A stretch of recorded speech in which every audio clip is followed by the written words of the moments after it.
വചനത്തിന്റെയും അധ്യാപനങ്ങളെയും ദൈവവചനമായി നൽകുന്നു. ദൈവം അനുഗ്രഹിച്ച് ദൈവത്തെ സ്തുതിക്കുന്നു. എല്ലാവരും സന്തോഷമാണ്. സന്തോഷമുള്ളവരിൽ കൈകൾ ഉയർത്തിക്കൊണ്ട് ദൈവത്തെ സ്തുതിക്കാം. നമുക്ക് ചില ഭാരങ്ങളും പ്രയാസങ്ങളുണ്ട്.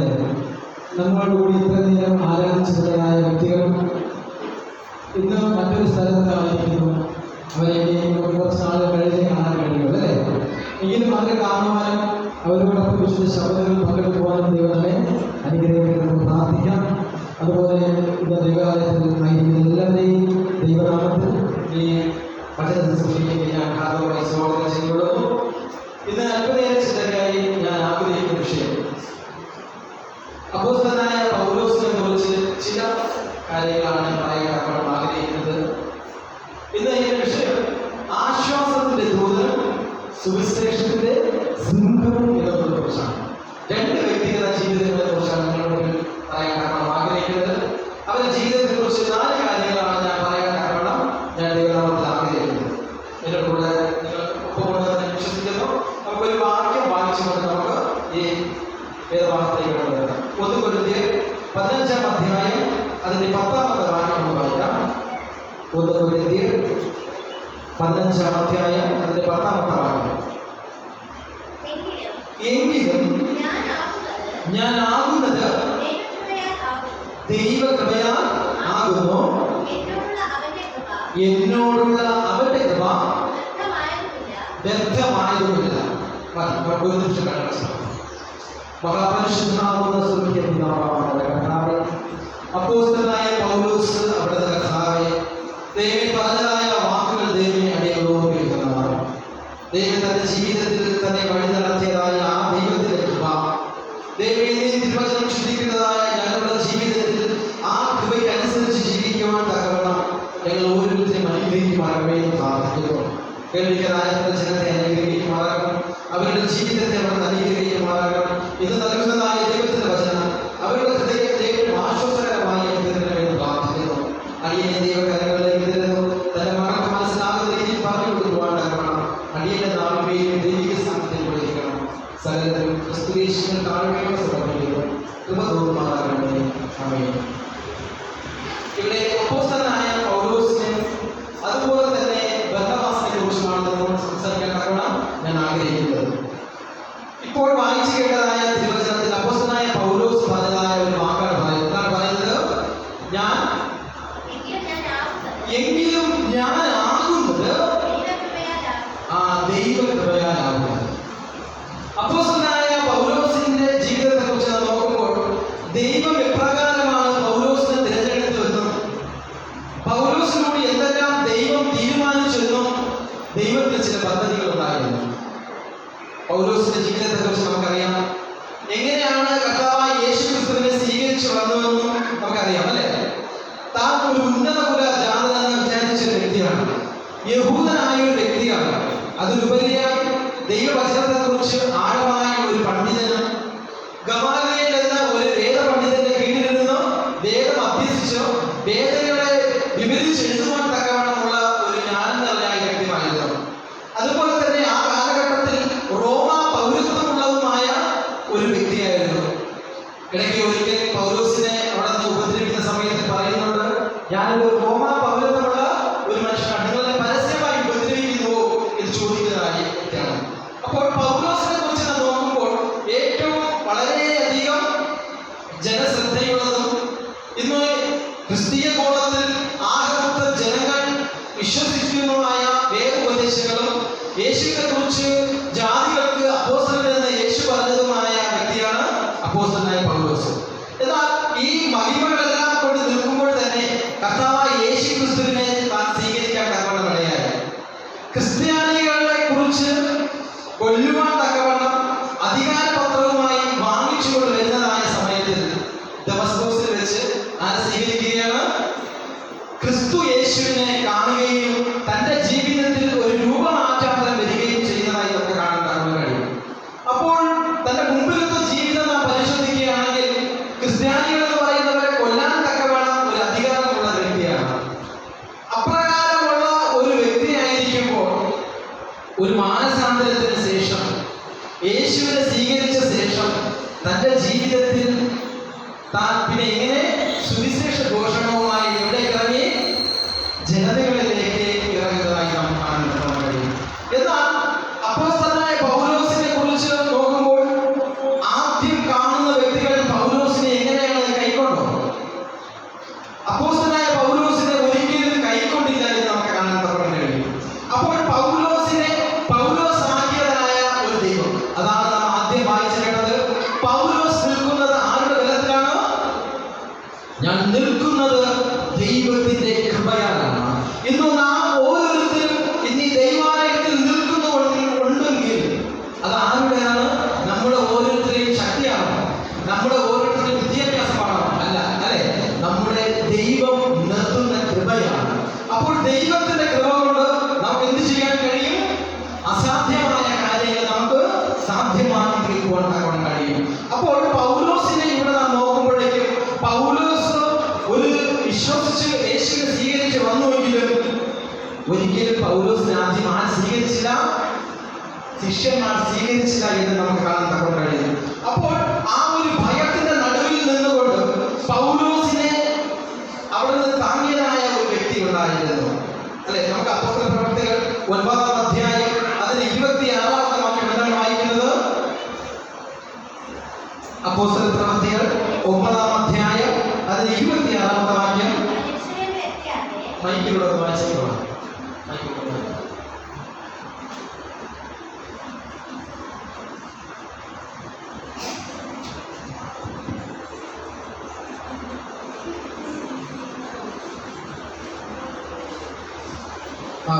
അപ്പോസ്തല പ്രവർത്തികൾ 9-ാം അധ്യായം അതിന് 26-ാമത്തെ വാക്യം. അവൻ യെരൂശലേമിലെത്തിയാറെ ശിഷ്യന്മാരോട് ചേരുവാൻ ശ്രമിച്ചു. എന്നാൽ അവരോ ശിഷ്യനെന്ന് വിശ്വസിക്കാതെ എല്ലാവരും അവനെ പേടിച്ചു. അല്ലെ? ഇവിടെ അപ്പോസ്തലനായ പൗലോസ് യേശുക്രിസ്തുവിനെ സ്വീകരിച്ചു വന്നതായ സമയത്ത് താൻ യേശുക്രിസ്തുവിന്റെ വെളിപാട് തനിക്ക് ഉണ്ടാക്കുകയും അങ്ങനെ മൂന്ന് രാവുകൾ എന്ത് ചെയ്തു?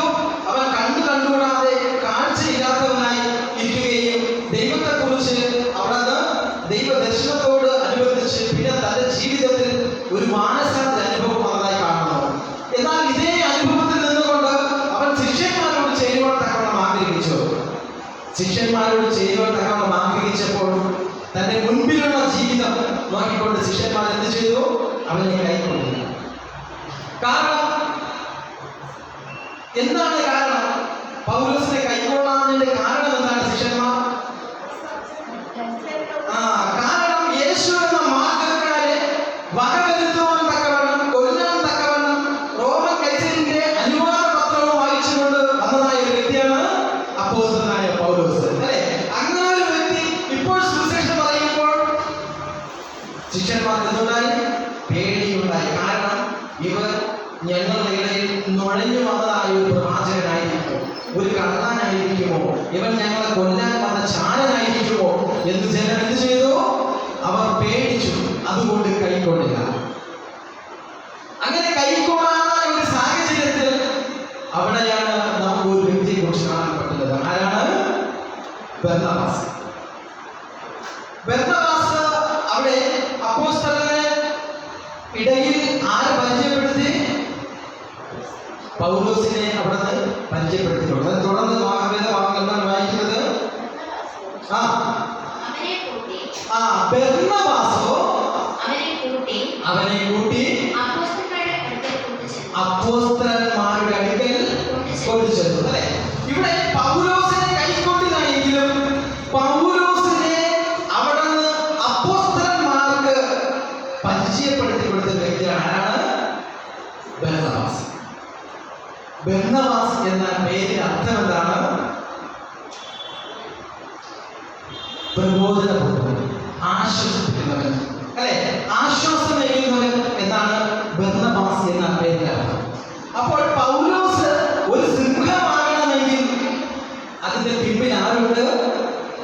ഒരു ആശ്വാസപുത്രനുണ്ട്, അല്ലെ? അവനെ ആശ്വസിപ്പിക്കുവാൻ തക്കവണ്ണം ദൈവമക്കളുടെ മുമ്പാകെ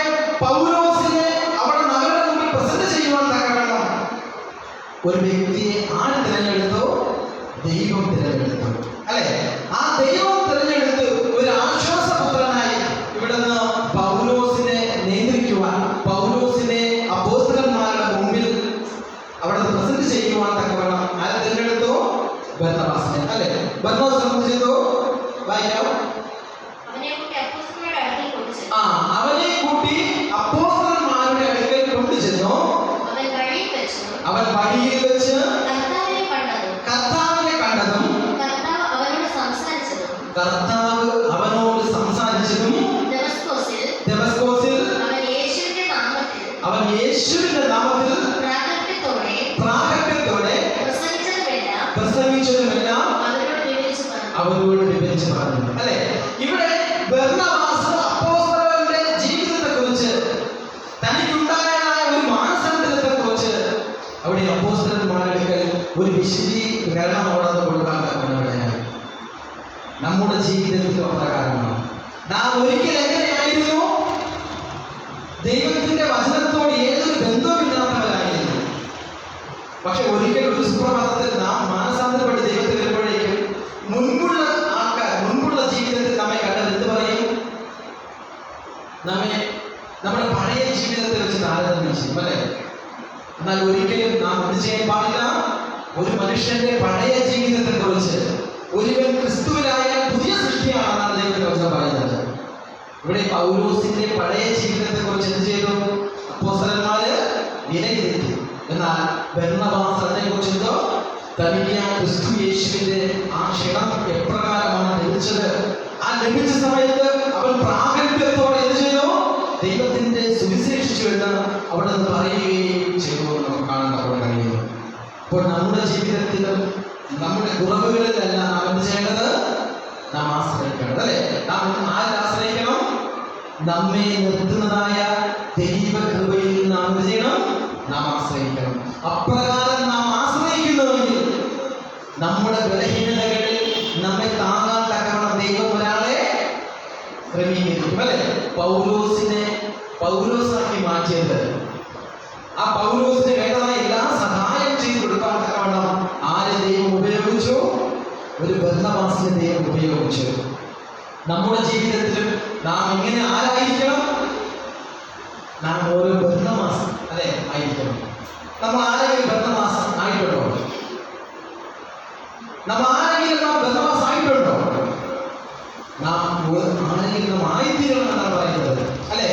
നാം മുഖാന്തരം ആരെങ്കിലും നാം ആശ്വസിപ്പിക്കുന്നുവെങ്കിൽ ഭാവിയിൽ അവൻ ആരായിത്തീരും? അവരൊരു പൗലോസായി മാറുമ്പോഴേക്കും നമുക്ക് പറയാൻ തക്കവണ്ണം കഴിയും, എന്റെ ജീവിതത്തിൽ അപ്രകാരമാണ്. ഞാനും ഇന്ന് ഈ ദൈവാലയത്തിൽ നിൽക്കണമെങ്കിൽ എന്നെയും വഴി നടത്തിയതായ ചില വ്യക്തികളുണ്ടായിരുന്നു, അനേക ബർന്നബാസന്മാരുണ്ടായിരുന്നു, അല്ലെ?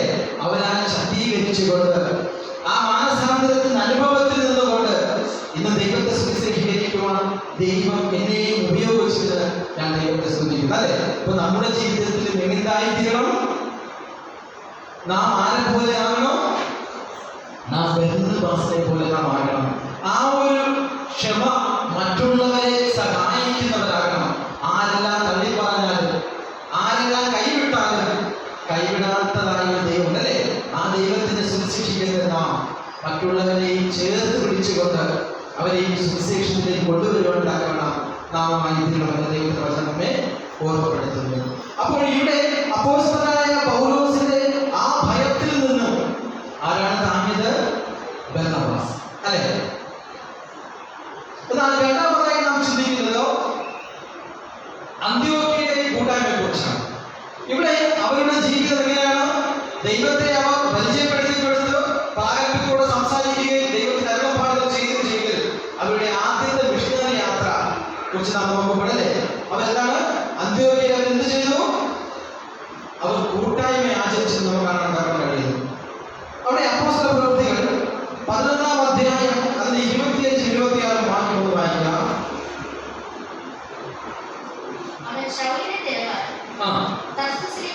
തർസോസിലേക്ക് പോയി അവരെ കണ്ടെത്തിയാതെ അന്ത്യോക്യയിലേക്ക് കൂട്ടിക്കൊണ്ടുവന്നു.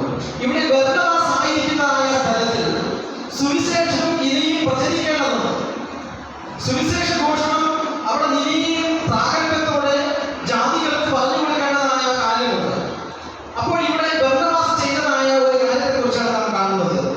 എങ്ങനെയുള്ളവരായിരിക്കണമെന്ന്. നാം എങ്ങനെയുള്ളവരായിരിക്കണം? അന്യോന്യം കൂട്ടായ്മ ആചരിക്കുന്നവരായിരിക്കണം, അല്ലേ? ഇവിടെ ബർന്നബാസ് ചെയ്തത് എന്താണ് പറയുന്നത്? ഒന്നുകൂടെ വായിക്കാം. അവൻ ശൗലിനെ തിരവാൻ തർസോസിലേക്ക് പോയി അവനെ കണ്ടെത്തിയാലെ അന്ത്യോക്യയിലേക്ക് കൂട്ടിക്കൊണ്ടുവന്നു. ഇവിടെ അപ്പോസ്തലനായ പൗലോസ് ശൗലിനെ എന്ത് ചെയ്തു? ബർന്നബാസ് കൂട്ടിക്കൊണ്ടുവന്നു. എന്തിനാണ് കൂട്ടിക്കൊണ്ടുവന്നത്? ആ പ്രദേശത്തിൽ ദൈവത്തിന്റെ സുവിശേഷം പറയേണ്ടതായ കാര്യമുണ്ട്. ആ സ്ഥലത്തിൽ അവൻ എന്ത് ചെയ്തു? 1 വർഷത്തോളം എന്ത് ചെയ്തു? 2 പേരും കൂടെ എന്ത് ചെയ്തു? ദൈവത്തിന്റെ സുവിശേഷിച്ചതായി നമുക്ക് കാണാൻ പറ്റുന്നത്. 11-ാം അധ്യായം 25 വായിക്കുന്നത്.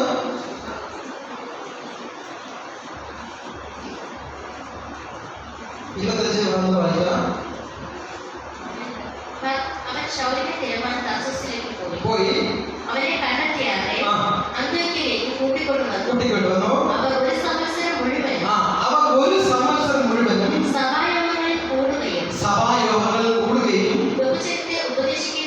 ബഹുജനത്തെ ഉപദേശിക്കുകയും ചെയ്തു. ആദ്യം അന്ത്യോക്യയിൽ വെച്ച് ശിഷ്യന്മാർക്ക് ക്രിസ്ത്യാനികൾ എന്ന് പേരുണ്ട്, അല്ലേ? അപ്പോൾ ഈ ക്രിസ്ത്യാനികൾ എന്ന ആദ്യത്തെ പേര് ലഭിച്ചത് എവിടെ വെച്ചാണ്? അന്ത്യോക്യയിൽ വെച്ചാണ്, അല്ലെ? ക്രിസ്തുവിനെ സ്വീകരിച്ചവർ, ക്രിസ്തുവിന്റെ പാത പിന്തുടർന്നു വരുന്നവർ ആണ് അവിടെ വിളിച്ചത് ക്രിസ്ത്യാനികൾ എന്ന് അവിടെ വിളിച്ചത്. നമുക്ക് അവിടെ ആ ഭാഗം 11-ാം അധ്യായം തുടർന്നും അതിന്റെ മുൻപിലൊന്നും വായിക്കുമ്പോഴേക്കും അവിടെ പല അത്ഭുതങ്ങളും അവിടെ എന്ത് ചെയ്തു? ബർന്നബാസും പൗലോസും തമ്മിൽ കൂടി വന്നപ്പോൾ അവർ ഒരുമിച്ചപ്പോൾ പല അടയാളങ്ങളും അത്ഭുതങ്ങളും ചെയ്തു. അങ്ങനെ അവർ പല അടയാളങ്ങളും അത്ഭുതങ്ങളും ചെയ്തിരുന്നതായ സമയത്തിൽ അവിടെ എന്തുണ്ടായി? അവിടെയുള്ള ജനങ്ങൾ അവരെ എന്ത് ചെയ്തു? അവര് ദേവന്മാരെന്നല്ല കരുതല്ലേ? നമുക്ക് കേട്ടിട്ടുണ്ട്. അവർ ദേവന്മാരെന്നും ഇന്ദ്രൻ എന്നും മുഖ്യ പ്രഭാഷകനും എന്നെല്ലാം അവരവിടെ നിന്ന് ആ ജനതയിലുള്ളവർ അവർ വിശ്വസിച്ചു. ഇവരെ ദൈവമായിട്ട് എന്ത് ചെയ്തു? ആരാധിക്കുവാൻ തക്കവണ്ണം, യാഗം അർപ്പിക്കുവാൻ തക്കവണ്ണം അവിടെ നിന്ന് അവർ തീരുമാനിക്കുകയും ചെയ്തു. ആ സമയത്തിൽ അവിടെ നിന്ന് അപ്പോസ്തലനായ പൗലോസ് എന്താണ് പറയുന്നത്? ഞാൻ നിങ്ങളെപ്പോലെ എങ്ങനെയാണ്? സമസ്വഭാവമുള്ള മനുഷ്യനാണല്ലേ?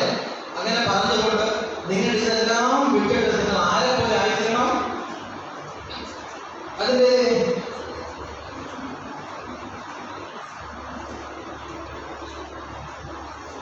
10-ാമത്തെ വാക്യമുണ്ട്.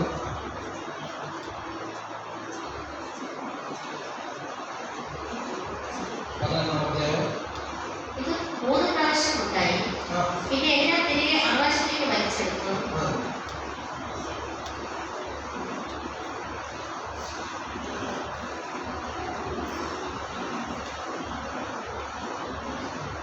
ഇവിടെ 25 വായിക്കുമല്ലേ? അപ്പോൾ ഇവിടെ ആ ഭാഗത്ത് നാം കാണുന്നതായ ഒരു പ്രത്യേകത എന്താണ്? 11-25 വായിച്ചിട്ടുള്ളത്,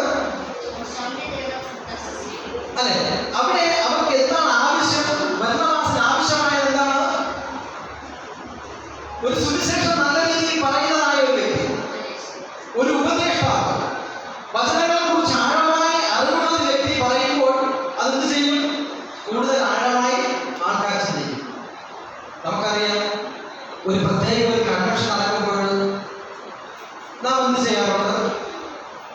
ഒരു വലിയൊരു പ്രഭാഷകന്, നല്ല രീതിയിലുള്ള പ്രഭാഷകൻ നാം എന്ത് ചെയ്യും? നാം വിളിച്ചു വരുത്തും. അപ്പോൾ നമുക്ക് പ്രസംഗിക്കാൻ അനുഭവമുണ്ടല്ല, അല്ലെ? എന്നാൽ അതിനെക്കുറിച്ച് ആഴമായി പഠിച്ചതായ വ്യക്തികളെ നാം എന്ത് ചെയ്യുന്നുണ്ട്? നാം അവരെ വിളിച്ചു വരുത്തി ആ ഒരു അവസരം നമുക്ക് അവർക്ക് കൊടുക്കുന്നു. ഇവിടെ ബർന്നബാസിന്റെ ജീവിതത്തിൽ അപ്രകാരമാണ്. പൗലോസിനെ കുറിച്ച് നല്ല വ്യക്തതയുള്ള ഒരു വ്യക്തിയാണ്. ആ ഒരു ബന്ധം നിലനിർത്തി ഒരു താഴ്മയുടെ സ്വഭാവം ആരുണ്ട്? ബർന്നബാസിന്റെ ജീവിതത്തിൽ. അപ്പൊ ഞാനാണ് വലിയവനെന്ന് പറഞ്ഞുകൊണ്ടിരിക്കുകയില്ല, അല്ലെ? അവിടെ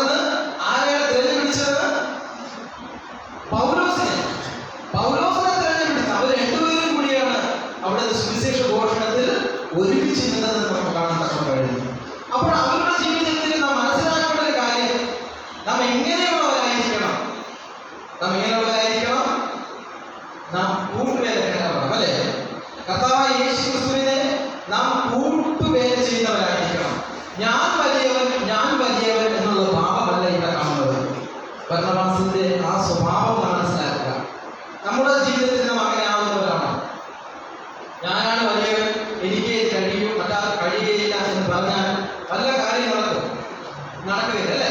നാം അവസരമുള്ളവരെ നാം ഇതിലേക്ക് എന്ത് ചെയ്യണം? നാം കൊണ്ടുവരികയും അവർക്ക് അവസരം കൊടുക്കുകയും അവരിൽ നിന്ന് പഠിക്കുകയും അങ്ങനെ അനേക വ്യക്തികൾ എന്ത് ചെയ്യും? സുവിശേഷ ഘോഷണത്തിൽ വരികയും ചെയ്യും. അവിടെയുള്ളതായ വ്യക്തികൾക്കോ ഭാഷകൾ സംസാരിക്കുന്ന വ്യക്തികളോട് പറയുന്നതും അവർ ഇവരെ ദേവന്മാരെന്ന് പറയുന്നതായ സമയത്ത് പറയുന്നു, നിങ്ങൾ ഇതെല്ലാം ഉപേക്ഷിക്കുക. ഇതെല്ലാം ഉപേക്ഷിച്ച് നിങ്ങൾ എന്ത് ചെയ്യുക? നിങ്ങൾ ദൈവത്തെ അനുസരിക്കുക. അവിടെ സുവിശേഷം പറയുന്നത്, പൗലോസ് പറയുന്നതായ സുവിശേഷം, നിങ്ങൾ ആകാശവും ഭൂമിയും സമുദ്രവും ഉണ്ടാക്കിയതായ ദൈവത്തിലേക്ക് നിങ്ങൾ എന്ത് ചെയ്യുക? നിങ്ങൾ മടങ്ങി വരിക എന്ന സുവിശേഷം പറയുന്നതാണ് കാണാൻ കഴിയുന്നത്. അപ്പോൾ നമ്മുടെ ജീവിതത്തിലും നാം ഓരോരുത്തരും സുവിശേഷം പറയേണ്ടതുണ്ട്. എന്ത് സുവിശേഷം പറയണം? ഇതെല്ലാം സൃഷ്ടിച്ചതായ ദൈവത്തിലേക്ക് നിങ്ങൾ എന്ത് ചെയ്യുക? നിങ്ങൾ മടങ്ങി വരേണ്ടതുണ്ട്, അല്ലെ? അതിനുവേണ്ടി നാം എന്ത് ചെയ്യുക? നാം കൂട്ടുകൂടി വിശ്വാസികളുമായി നമുക്ക് ലഭിച്ചതായ കഴിവുകൾക്കനുസരിച്ച് മറ്റുള്ളവരോട് നാം എങ്ങനെയായിരിക്കണം? ബർന്നബാസിനെ പോലെ നാം എങ്ങനെയുള്ളതായിരിക്കണം? മറ്റുള്ളവരോട് കൂടി സഹകരിക്കുന്നവരായിരിക്കണം, കൂട്ടുവിശ്വാസികളായിരിക്കണം എന്ന് ബർന്നബാസിനെ നമ്മുടെ കാണാൻ തക്കണം കഴിയുന്നു. അതുപോലെ തന്നെ അടുത്ത ഭാഗത്തിലേക്ക് നാം വരുമ്പോഴേക്കും തന്റെ മിഷണറി യാത്രയെ കുറിച്ച് അവിടെ നാം കാണാൻ തക്കണം കഴിയുന്നു. അപ്പോസ്തല പ്രവൃത്തികൾ 14-ാം അധ്യായം അതിന്റെ 26-ാമത്തെ വാക്യത്തിൽ എന്താണ് വായിക്കുന്നത്? അപ്പോസ്തലനായ പൗലോസിന്റെ ആദ്യ മിഷണറി യാത്രയിൽ അവരെ സ്വീകരിച്ച വ്യക്തികൾ ഇല്ലല്ലേ, വലിയ പ്രയാസങ്ങളും പ്രതിസന്ധികളും അവരുടെ ജീവിതത്തിൽ ഉണ്ടായി. അത് നമുക്ക് വായിക്കാം. അവിടെ നിന്ന് കപ്പൽ കയറി അന്ത്യോക്യയിലേക്ക് പോയി. തങ്ങൾ നിവർത്തിച്ച വേലയ്ക്കായി ദൈവകൃപയിൽ അവരെ ഫലമേൽപ്പിച്ചയച്ചത് അവിടെ നിന്ന് ആയിരുന്നുവല്ലോ. ഇവിടെ അതിന്റെ 11-ാം വായിച്ചത് 26-ാമത്തെ വാക്യം 14-26 വായിച്ചത് അവിടെ നിന്ന് കപ്പൽ കയറി അന്ത്യോക്യയിലേക്ക് പോയി തങ്ങളെ നിവർത്തിച്ച വേലയ്ക്കായി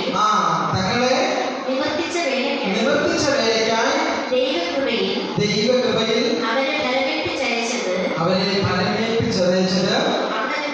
അവിടെ നിന്നായിരുന്നു, അല്ലെ? അപ്പോൾ തങ്ങളുടെ ജീവിതത്തിൽ ദൈവം തന്നെ ഫലമേൽപ്പിച്ചതായ ഒരു കാര്യം ഉണ്ടായിരുന്നു. എന്താണ് ആ കാര്യം? സുവിശേഷം സകല ജാതികളോട് എന്ത് ചെയ്യുക? പറയുക. അതാണ് പൗലോസ് എന്താ പറയുന്നത്?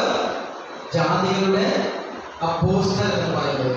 സകല ജാതികളിലും ദൈവത്തിന്റെ വചനത്തെ കുറിച്ച് പറയാൻ തക്കവണ്ണം ദൈവം അവനെ തിരഞ്ഞെടുത്തതായ വ്യക്തിയാണ്. കാരണം തിരുവചനത്തെ ആധാരമാക്കി പൗലോസിന്റെ വാക്കുകൾ പരിശോധിക്കുകയാണെങ്കിൽ ദൈവം ക്രൂശിക്കപ്പെട്ടു, അത് തിരുവചനങ്ങളോട് ഉൾപ്പെടുത്തിക്കൊണ്ട് പഴയ നിയമത്തോട് അനുബന്ധിച്ചുകൊണ്ടാണ് ഈ ജനങ്ങളോട് താൻ പറയുന്നത്, അല്ലെ? അപ്പോൾ ദൈവത്തെ വചനങ്ങളെ കുറിച്ച് പറയുമ്പോഴേക്കും അതിന് മനസ്സിലാക്കുന്ന രീതിയിൽ പഴയ നിയമം ഉൾപ്പെടുത്തിക്കൊണ്ട് നിവർത്തി പുതിയ നിയമത്തിനെ ഉൾപ്പെടുത്തിക്കൊണ്ടാണ് അവിടുത്തെ സുവിശേഷം സകല ജാതികളോട് പറഞ്ഞത് നമുക്ക് കാണാൻ കഴിയുന്നത്. ഇവിടെ അപ്പോസ്തലനായ പൗലോസിന്റെ ജീവിതത്തിൽ മിഷണറി യാത്രയിൽ വളരെ പ്രയാസങ്ങളും പ്രതിസന്ധിയും ഉണ്ടായി. എല്ലാവരും ആ കൈക്കൊണ്ടില്ല, പൗലോസിനെ ഒരുമിച്ച് കൈക്കൊണ്ടില്ല. ചില സ്ഥലത്ത് കപ്പൽ ഛേദമുണ്ടായി, സഹോദരന്മാരുടെ ആപത്തുണ്ടായി, അല്ലെ? അവർ കല്ലേറ് കൊണ്ടോ അടി കൊണ്ടോ കപ്പൽ ഛേദം ഇങ്ങനെ പല പ്രയാസം കൊണ്ടാണ് ആര് വന്നത്? അപ്പോസ്തലനായ പൗലോസ് വന്നത്. പക്ഷേ അവിടെയെല്ലാം ദൈവം തുടർന്നുവെങ്കിലും പൗലോസിന് ഒരു സഹായകനായി, പൗലോസിന് ശക്തി പറഞ്ഞു കൊടുക്കാത്തവണ്ണം ഒരാളെ ദൈവം ഉപയോഗിക്കുന്ന ആളാണ് ബർന്നബാസ്, അല്ലെ? ബർന്നബാസും പൗലോസും തമ്മിൽ ഒരുമിച്ചിരുന്നത് പോലെ ചില പ്രശ്നങ്ങൾ അവരുടെ ജീവിതത്തിൽ ഉണ്ടായി. സുവിശേഷം സംബന്ധിച്ച് എന്തുണ്ടായി? ചില പ്രശ്നങ്ങളുണ്ടായി. കാരണം ലൂക്കോസിനെ ചില യാത്രകളിൽ കൂട്ടാൻ തക്കവണ്ണം കഴിഞ്ഞില്ല. അതിനെക്കുറിച്ച് കൂടുതലായി നാം ചിന്തിക്കുമ്പോൾ എന്താണ് കാരണമെന്ന് പറയുമ്പോഴേക്കും ലൂക്കോസ് എങ്ങനെയുള്ള സംബന്ധിച്ച് എന്തോ സുവിശേഷ വേലയിൽ വരാൻ കഴിയാത്തത് വേണം പൗലോസ് എന്ത് ചെയ്തു?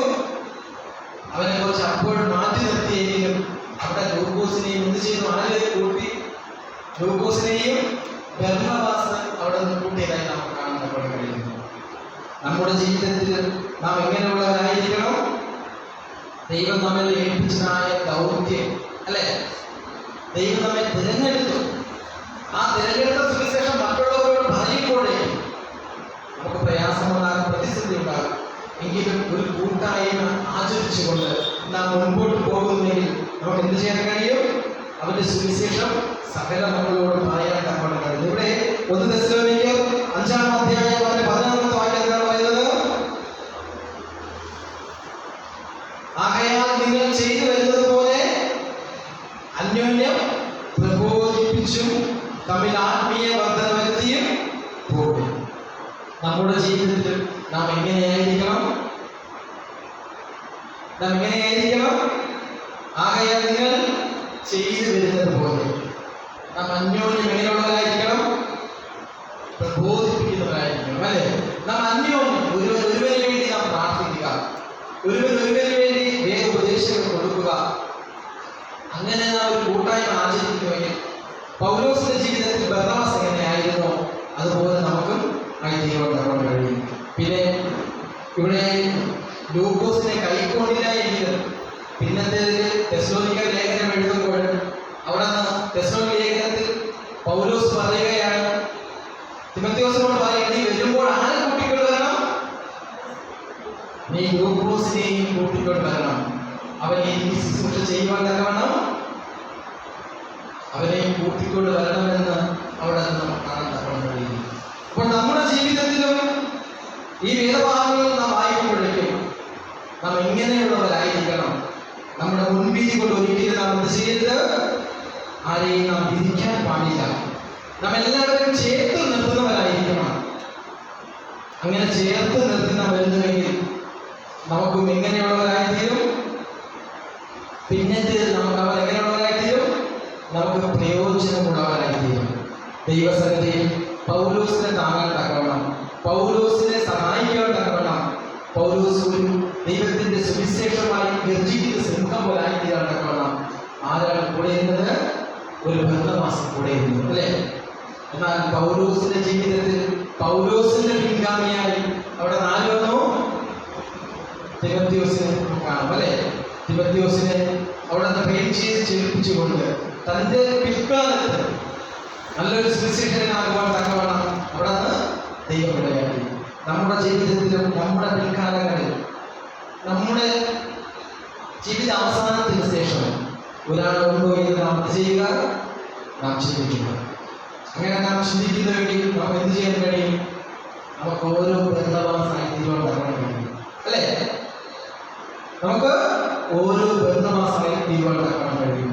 അങ്ങനെ നാം ആയിത്തീരുന്നുവെങ്കിൽ അനേക പൗലോസുമാർ ചെയ്യും.